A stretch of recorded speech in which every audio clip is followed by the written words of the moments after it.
Welcome everyone to Talk Wrestling here on NoDQ.com. Fresh off the heels, literally, it just finished a little while ago. The WWE Supplemental Draft. We're going to talk about the draft today, the releases. I'm going to get really in-depth in those damn releases. We're going to talk about pay-per-views recently for WWE and TNA, TNA news, WWE news. We're going to talk about all kinds of stuff. So, let's get right into it. We want to get this show going. First off, of course, I want to talk about the releases. That's the big news in my opinion because 7 people got fired, 2 of which are bullshit. Even 3, I'll say. I'll get as far as say 3. Mike Knox, no big loss. Big hairy dude that didn't do anything after Kelly broke up with him. Whatever, done with that.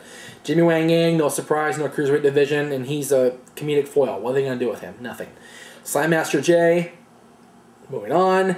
Funaki, he's been there a long time. They haven't really done anything with him since he was cruiserweight champion. What was that, 6 years ago?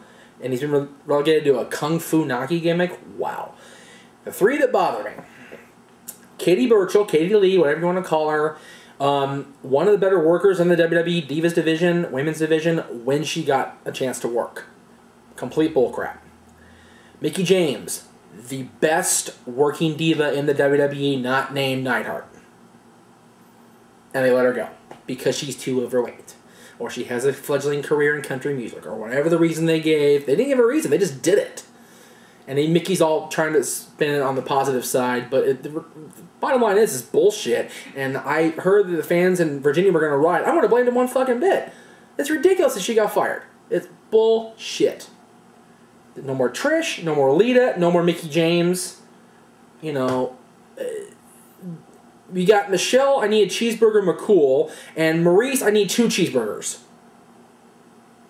On top of the Divas division, and Beth Phoenix, who is the one grand bastion of hope I have left for either women's division on either show. Good grief. I am so glad she won the women's title at Extreme Rules, because finally somebody that deserves to be the champion is the champion.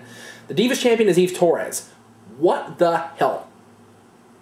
Why do they continually degrade the women's division by having these awful wrestlers be the champion? I know it's not the era of the Fabulous Moolah and these ugly broads wrestling and, you know, getting down dirty or whatever, but you know what? Pretty girls that can wrestle are common. Mickie James, Trish, Lita, Katie Lee Burchill, Molly Holly, you know, all these people. And, you know, and, oh, it just irks me. Drives me crazy. And then Shelton Benjamin. Shelton Benjamin lost his job this week.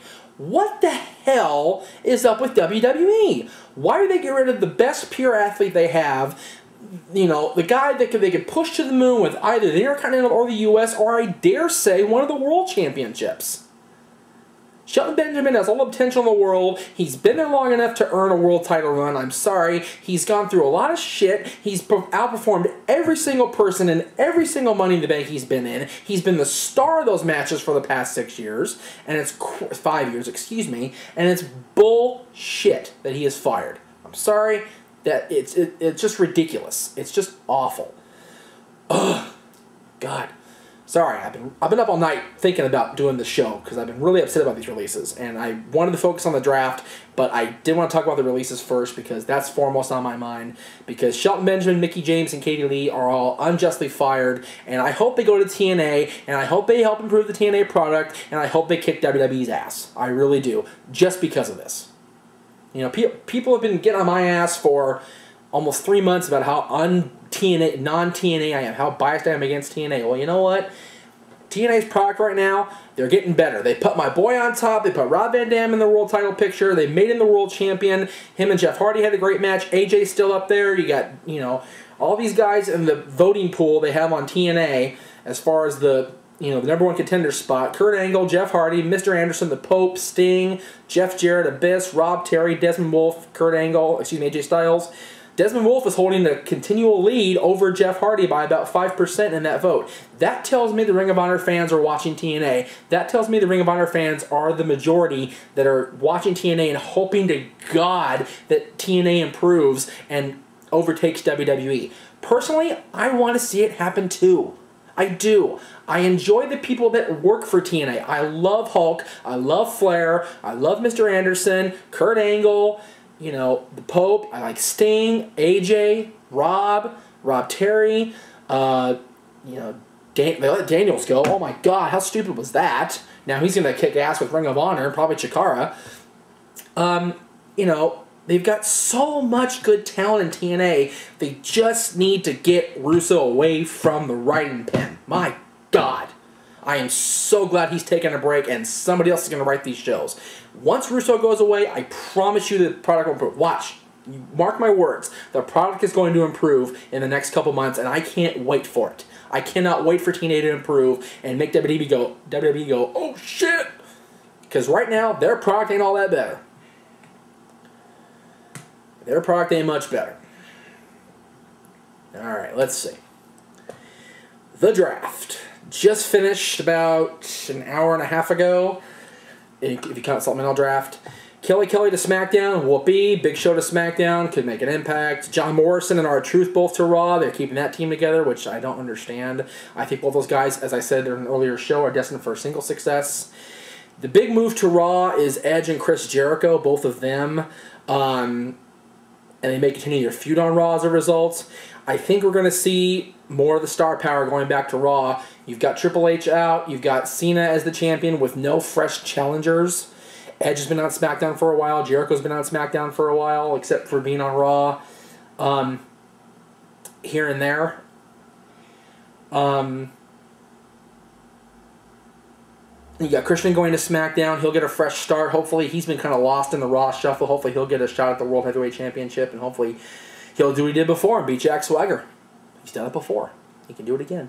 Kofi Kingston to SmackDown. That one surprised me. I thought they were going to keep Kofi on the Raw brand for a while, but, you know, he's had his chance there. I'll see how he can do with a fresh start. Supplemental draft literally just ended, like I said. Great Khali and his manager to Raw. Hasn't he moved every single draft? Seriously, every single draft I think he's moved. Every single one. Chavo Guerrero to SmackDown. Wow, he can be back with Vicky and watch his career just even more. Cody Rhodes to SmackDown. They officially broke up Legacy. That's it. It's over. I guess we're going to go with the DiBiase boys and Joe Henning, I believe his name is. Joe Henning. The Fortunate Sons. They're going to be a stable. That's just what I'm hearing. Natalya and the Hart Dynasty to Raw. Good. They kept them together. Masters to SmackDown. Non-factor. Doesn't bother me either way. Ezekiel Jackson is the last ECW champion. Goes to SmackDown. Doesn't wrestle a match. Tears his quad. And now he's been drafted to Raw. We'll see how he does when he comes back. Apparently, according to Joey Styles, he's on track for a early return. So I hope Big Zeke comes back and tears it up on Raw. Goldust to Raw. Wow, who cares? Hornswoggle to SmackDown. Is he still employed? Rosa Mendes to SmackDown. Not sure if I agree with that one. Only because what is she without Zack Ryder right now and vice versa? What show is Howard Finkel says Zack Ryder is a superstar's talent. What show is Zack Ryder on exactly? Can somebody tell me that? Let me know. Please. And MVP in the big move. That's to SmackDown. The big move of the supplemental draft is MVP to SmackDown and the Hart Dynasty to Raw with Natalya. MVP and Drew McIntyre are going to have a great series of matches for the Intercontinental Championship. Mark my words. Before the draft, we had Extreme Rules. John Cena still champion. Jack Swagger still champion. Edge beat Jericho in the cage. Sheamus put Triple H out of action in the street fight. Punk still has his hair. Beth Phoenix is the women's champion. Hart Dynasty was the big story, in my opinion. They won the gauntlet match and earned the title shot, and then they beat the Show Miz on Raw. Show Miz is done. They're broken up, and Show knocked the Miz out anyway. And JTG over Shad in a strap match. And there was something that said that JTG was going to be moving brands, but apparently that's not the case. They're going to stick with this feud. I don't know why. They're better off together. Stupid. Can't do anything right. That's happened at Extreme Rules. That was the long and short of it. I did that in about 5 minutes. Less than 5 minutes. Less than 2 minutes. Nothing major happened except for Beth Phoenix winning the Women's Championship, and Punk gets to keep his hair. Triple H is, I guess, going to take time off to heal up a little bit and be with his pregnant wife. So congratulations to him. In TNA, you've got Hogan over Team Hogan over Team Flair at Lockdown, AJ over the Pope to retain at Lockdown, but then the next night on Impact, Rob Van Dam becomes the World Heavyweight Champion. Yay! I love AJ. He's one of our favorite all-time guests, one of our best promo guys ever, right, AJ? But it was time for a change, and I got an email from some bozo saying that, oh, well, you know, Hogan said he was going to earn their spot. RVD's been there less than a month. Let me tell you something. RVD earns a spot in TNA when he walks through the goddamn door. RVD is one of the best in the world, if not the best, okay? And I'm saying that over Bryan Danielson, whom I've chatted as the best in the world for the better part of 3 years, okay? Rob Van Dam, on his own, can carry TNA on his back, okay? And he can have all these guys challenging for him. There's still Kurt Angle when he comes back, Jeff Hardy. I said these guys earlier. Mr. Anderson, The Pope, Sting, Jarrett, Abyss, AJ, Desmond Wolfe.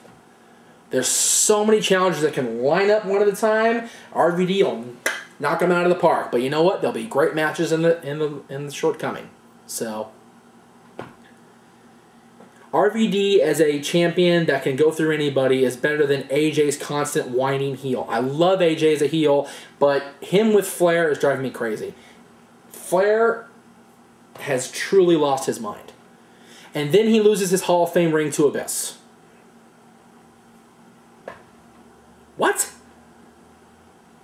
You have Abyss and Ric Flair in a TNA ring battling over WWE Hall of Fame rings. And now Hogan's going to present it to who knows who. I don't understand. I don't understand. Why does TNA even recognize WWE Hall of Fame? I thought they didn't like WWE.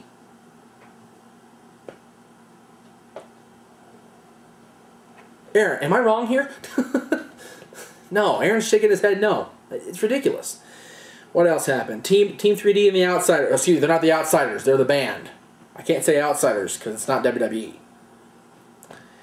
They're feuding. X-Pac got hurt. 6-Pac got hurt or whatever. Kazarian's new X Division champion, but he doesn't have the belt because it's still overseas with Doug Williams because of the ash cloud, I guess, making travel hard for Doug Williams. That's the story anyway. Matt Morgan's still the tag team champion by himself, constantly trying to find a partner. This is getting old quickly. He needs to drop the belts to somebody. Anybody. Madison Rayne has monopolized the Knockout Championship. She's the women's champion by herself, and she's won half of the tag team champions with Velvet. Lacey also is a champion by proxy. Okay. Tara and Angelina are feuding. Tara, I guess, is going to start looking toward a heel turn. I think she even did a heel turn last night. I could be wrong. Hard to tell anymore. And as I mentioned earlier, TNA is allowing the fans to help vote for the #1 contender, and the Ring of Honor fans are coming through because Desmond Wolfe is ahead by 5% over Jeff Hardy as of right now as I'm taping this. So we'll see if TNA truly does listen to the fans. If Desmond Wolfe does indeed get his shot at the World Heavyweight Championship. Of course, the TNA Championship Committee gets their say too. So we'll see how long it takes before AJ Styles is back in the title hunt. Right? I like AJ, but, you know, October, November, December, January, February, March, April, 7 months. It's time for a change. It's time for a change. In this day and age of wrestling, 7 months as world champion is a long time. Thank you all for watching. That's long and short of it. I wanted to keep this short and sweet today. I want to get the show going today. So, thank you all for watching. Again, subscribe on YouTube. And don't forget to go to the YouTube of AOL Studios and IWL Wrestling. Check them out on YouTube. You'll see me on IWL. See you next time.